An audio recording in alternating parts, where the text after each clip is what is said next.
આજ કુંજ શયન દર્શનનું સુંદર રસાળ પદ શ્રી ગોવર્ધન નાથ કી જય. કદંબ વન વિધિન કરત વિહાર, યુગલ સ્વરૂપ વિહાર કરી રહ્યું છે, એટલે કે સાથે સાથે હાથમાં હાથ પોરવી, હસ્તમાં હસ્ત, અંગુલી દલમાં અંગુલી દલ પોરવીને ચાલી રહ્યું છે. ક્યાં? કદંબ વન વિધિન. વન એટલે જંગલ છે, જ્યાં કેના વૃક્ષો છે? કદંબના કોટાન કોટ વૃક્ષો છે. અને વિથિન એટલે વચ્ચે સાંકડા રસ્તા જેવું, કે બંને બાજુ કદમના વૃક્ષો હોય અને વચ્ચે જે જગ્યા હોય એને કદંબ વન વિથિન કહેવાય. ત્યાં યુગલ સ્વરૂપ વિહાર કરી રહ્યું છે. અતિરસ ભરે મદન મોહન પિય તોય પ્રિયા ઉરહાર. વિહાર કરતા કરતા વચ્ચે જ્યારે શ્રી ઠાકોરજીને પ્રેમ તો હંમેશા જ હોય છે, પરંતુ અતિ પ્રેમ ઉભરાઈ જાય છે ત્યારે શ્રી ઠાકોરજી શું કરે છે? તો કે કહ્યું છે અતિ રસ ભરે. જ્યારે રસ અતિશય ભરાઈ જાય છે, જ્યારે ઉભરે છે, ત્યારે મદન મોહન, કે જે મોહિની રૂપ છે, કે જે ખૂબ મોહનાર છે એવા.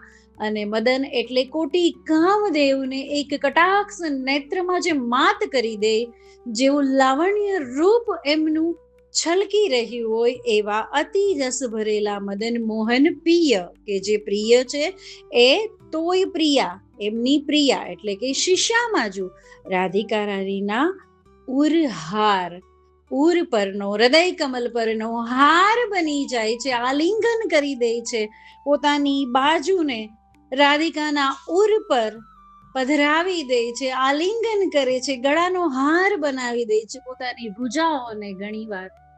એવી રીતના વિહાર થઈ રહ્યો છે. કનક ભૂમિ વિથરે ગજ મોતી, કુંજ કુટી કે દ્વાર.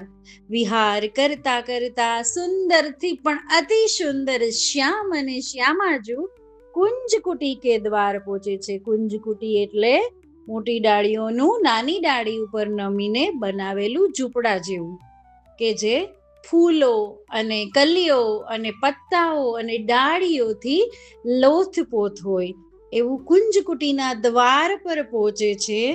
ત્યારે શ્રી ઠાકોરજી ના હસ્તકમલથી શ્રી સ્વામિનીજીનો ઉર પરનો હાર તૂટી પડે છે, એટલે કહે છે કનકભૂમિ વિથુરે ગજમોતી.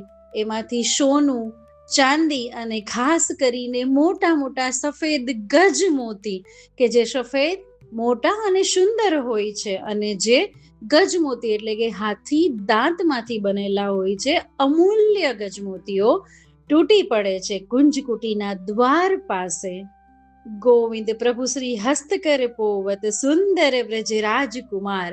ઉષ્ણકાલનું પદ છે, કુંજ શયન દર્શનનું પદ છે. તો ગોવિંદ દાસને આ લીલાના દર્શન થઈ રહ્યા છે. વારી જાઉં ગોવિંદ દાસ આપના આ દિનતા ઉપર, આપની ભક્તિ ઉપર કેટલા સુંદર દર્શન આપને થઈ રહ્યા છે. આપની કૃપાથી આ પદ રચાયું અને અમે પણ દર્શન કરી રહ્યા છે. તો ગોવિંદદાસ કહી રહ્યા છે કે મારા પ્રભુ શ્રીહસ્ત, પોતાના શ્રીહસ્તથી, કરથી પોવત એટલે પોછી રહ્યા છે. પોવત એટલે પોછવું. સુંદર વ્રજરાજકુમાર, જે સુંદર વ્રજરાજકુમાર છે એ પહોંચી રહ્યા છે. શું? તો કે ઉષ્ણકાલ છે, તો સ્વામિનીજીના વદન કમલ ઉપર વિહાર કરવાથી જે શ્રમ જલ કણ બિંદુ, પરસેવાના બિંદુ આવેલા છે, એ પોતાના શ્રી હસ્ત કમલથી રાધિકાજીના વદન કમલ પર પહોંચી રહ્યા છે. એવું સુંદર કુંજ શયનનું દર્શનનું પદ શ્રી ગોવર્ધન નાથ કી જય.